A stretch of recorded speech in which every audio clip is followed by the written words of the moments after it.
você já assistiu Monstros S.A.? Manda esse treco de volta, senão o bicho pega! O bicho pega! O bicho pega! Meu segundo filme da Pixar favorito e um filme que marcou uma época. Filme onde conta a história de monstros que aterrorizam e traumatizam crianças, assustando elas para ter energia no mundo deles. Uma garotinha fofinha foge e descobrem que estão sequestrando crianças para pegar a energia delas. Aparentemente, traumatizar uma criança e aterrorizar elas, tudo bem. Qualquer outra coisa, não tá bem. E o filme, claro, é lotado de detalhes, easter eggs e referências a outros filmes da Pixar também. Então anotei todos os detalhes que consegui pegar no filme, assistindo ele de novo, só pra mostrar pra você, porque você merece. Então bora pro vídeo.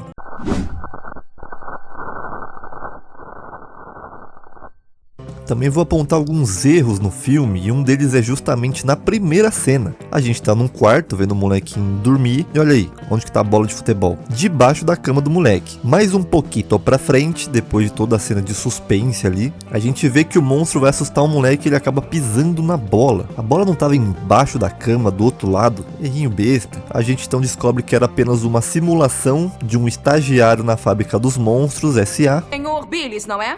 Meus amigos me chamam de Muco. Fábrica essa que fornece energia elétrica para os monstros, é uma usina elétrica que a fonte de energia é o grito da criançada. E no filme mostra que eles estão passando por uma crise, porque as crianças simplesmente não se assustam tanto quanto antigamente. Então, eles decidem começar a sequestrar as crianças para roubar a energia delas. E estando em uma crise, por que você está gastando recursos só para mostrar o óbvio para os alunos? É tipo você ter uma crise de água e ficar jogando água no chão, desperdício. Esse aviãozinho aí que apareceu no primeiro filme lançado da Pixar lá em 1994, Toy Story, quando o Buzz achava que podia voar. Esse número que aparece aqui no painel de controle da mulher, que mostra o erro do Sr. Billis, tem essa sequência de números, 510-752-3000. Na época, esse era o número de telefone da Pixar. Então a gente conhece o Sully pela primeira vez e olha esses pelos. O Sully tem um total de 2.320.413 pelos. E cada framezinho que ele aparecia no filme demorava cerca de 12 horas para renderizar. Inclusive eles fizeram um software só para poder fazer os pelos do Sully de forma mais realista e sem precisar ficar fazendo ali pelo a pelo. A caixa de som claramente tem a cara de um monstro que até lembra um pouco o Mike Wazowski. No caminho do Mike e Sully pro trabalho tem uma par de easter egg e detalhe. Por exemplo, esse artigo do jornal foi escrito por Al Wiggins, o cara que coleciona os bonecos lá em Toy Story 2. Hayden City Café é um café real que fica na Califórnia, perto da onde fica a Pixar. Aqui é onde os funcionários tiveram a ideia de criar uns filmes um pouco famosos, como por exemplo Procurando o Nemo, o Wall-E e até mesmo o Monstros S.A. Durante o filme dá pra ver alguns pôsteres antigos que existiam na Disneyland. Esse aqui, por exemplo, é um deles. E aqui tem mais um pôster. Galerie de Dominique, ou Galeria do Dominique, seria uma galeria de arte do diretor de arte do filme, Dominique Lewis. Tanto é que ali dentro na galeria dá pra ver algumas artes conceituais reais do próprio filme, Monstros S.A. Esse monstrão aqui tem um grito de galinha, mas era pra ter feito um rugido do monstrão Godzilla. Porém o estúdio Toho, que tem os direitos do Godzilla, não deixaram eles usarem. Então o pessoal deixou um cacarejo de galinha mesmo. A ideia inicial do filme seria um homem adulto com monstros sendo frutos da sua imaginação e cada monstro representaria algum medo que ele tinha, e conforme o filme fosse passando, ele venceria os medos e os monstros iriam sumindo. E o nome da cidade é Monstrópolis, é uma referência ao filme Metrópolis de 1927. E o nome do filme é uma homenagem ao filme Murder Inc. ou Assassinato S.A. Em inglês, o nome do filme Monstros S.A. é Monsters Inc. Isso foi ideia do próprio diretor do filme.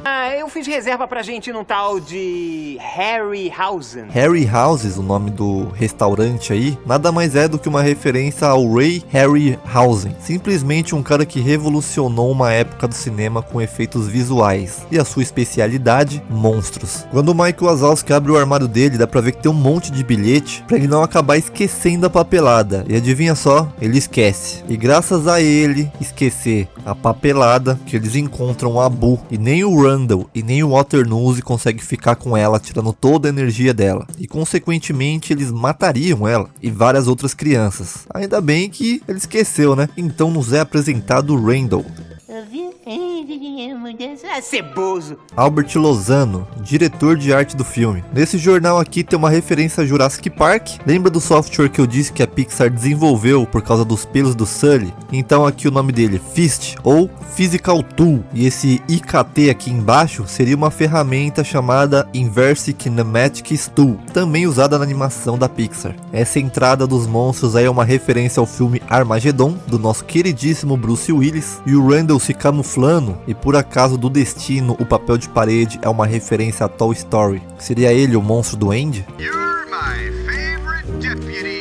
Nesse placar aí, tirando o nome do Randall e do Sully, todos os outros nomes que estão ali embaixo são de pessoas que trabalharam no filme. John Renfield, por exemplo, foi um dos nomes mais importantes do filme. Mais um pôster da Disneyland. E aqui é bem rápido, mas se você ver em câmera lenta ou pausar, dá pra ver que esse monstro foi assustar. É justamente o pôster do quarto do Sid, do primeiro filme do Toy Story. O moleque que faz os brinquedos assustadores lá. Porém o monstro fala que foi a garota que quase tocou nele, provavelmente sendo a irmã do Sid. Mais um pôster ali.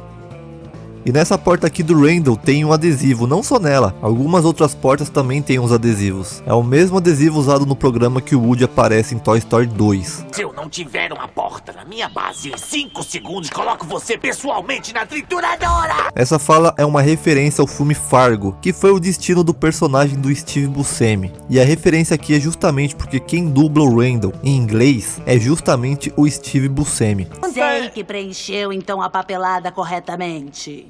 Pra variar. O Mike acaba esquecendo a papelada de novo, mas para ele não perder a reserva do restaurante, o Sully acaba quebrando essa indo lá pegar a papelada. E se não fosse por isso, a Boo iria de arrasta pra cima. Graças a Deus, o Mike esqueceu a papelada. Ele abre a porta do quarto da Boo e dá pra ver essa bola aí, ó, também conhecido como Luxo Jr.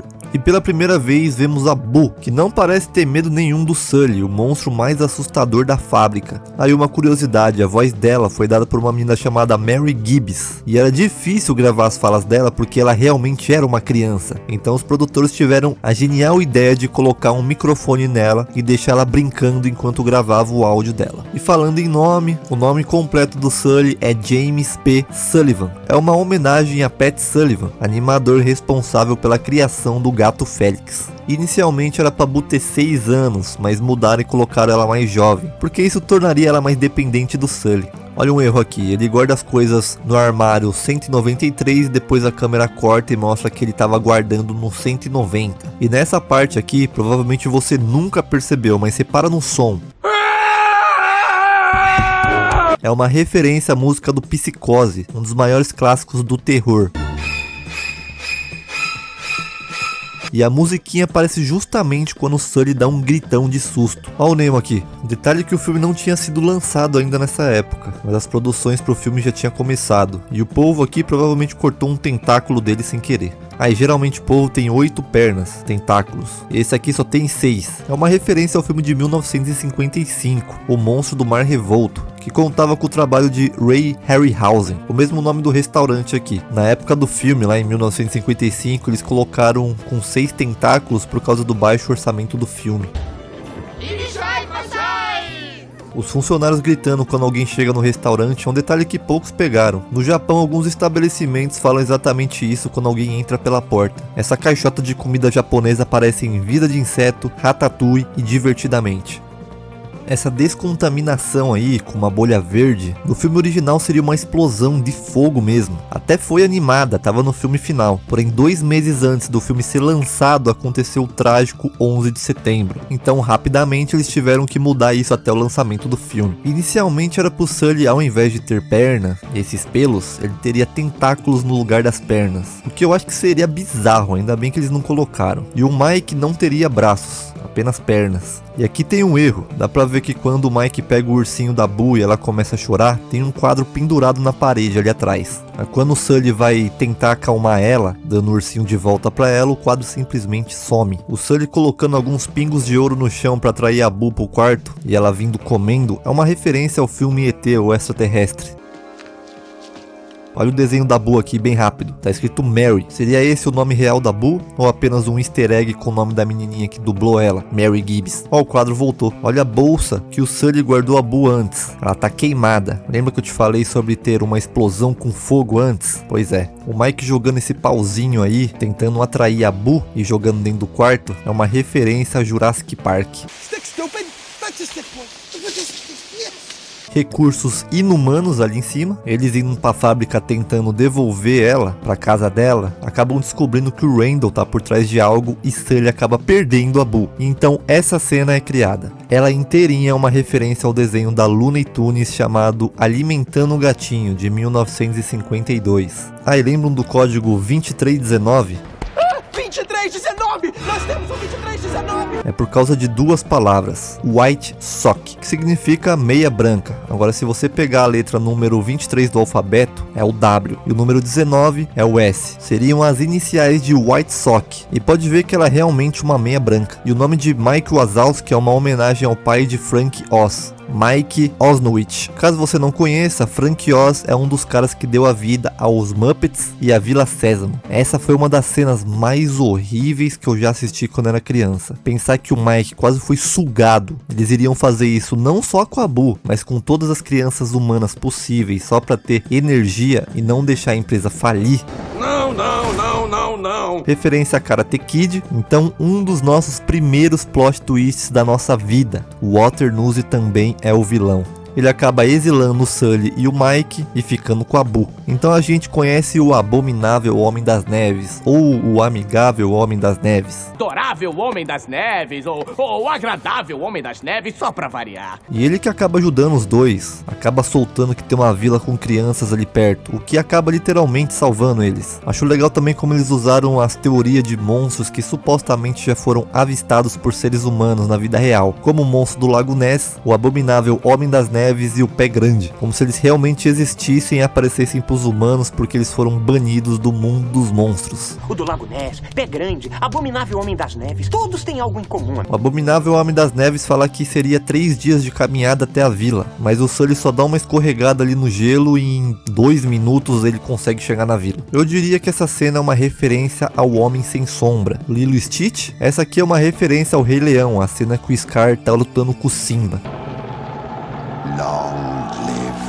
Mais um pôster ali, olha o Nemo pendurado de novo aqui, e o Randall é mandado para um lugar conhecido já pelos fãs da Pixar. Esse é um dos cenários de vida de inseto. Inclusive, olha o carro da pizza aqui, o famoso carro que aparece em quase todo filme da Pixar. Então, na despedida da Boo com o Sully, a gente vê ela entregando a Jessie de Toy Story 2 e o Nemo, e também a Bola Luxo Jr. Dá pra ver a Boo descalça, isso porque o Mike, um pouco antes, usou a meia dela para jogar em um dos guardas da CDA para fugir com a fantasia de monstro fingindo estar com ela. Mais um pôster aqui, Sully vê que risadas dá mais energia do que gritos, de susto, e faz a empresa subir o patamar, tirando geral da crise de energia. Inclusive, se você for ver os recipientes amarelos ali, eles são maiores do que os usados anteriormente para coletar susto, porque o riso dá mais energia. Think Funny, ou Pense Divertido, é uma referência a uma empresa um pouquinho só famosa, a Apple, empresa de Steve Jobs, que também era dona da Pixar, e o slogan da Apple, Think Different, ou Pense Diferente. Inclusive, o Mike pega um jornal, a revista no caso, e tinha ali atrás ali um computador da Apple e embaixo estava escrito Scary Different, ou Assuste Diferente. Mais uma cena ao boss da maçã. Esse palhaço aparece em Toy Story, então ele se reencontra com a Boo mais uma vez, e eu espero uma sequência desse filme até hoje. Ou talvez não, né, porque é um final tão gostosinho, tão bonitinho. E vale a pena ressaltar que o filme fala nos créditos que nenhum monstro foi ferido fazendo o filme. Bom, esse foi o vídeo. Se você assistiu ele até aqui, eu te agradeço e só peço que você dê um like aí no vídeo. Se quiser, se inscreve aí e dê sugestão de filmes que eu possa fazer também, que você queira ver no canal. Muito obrigado e um beijo.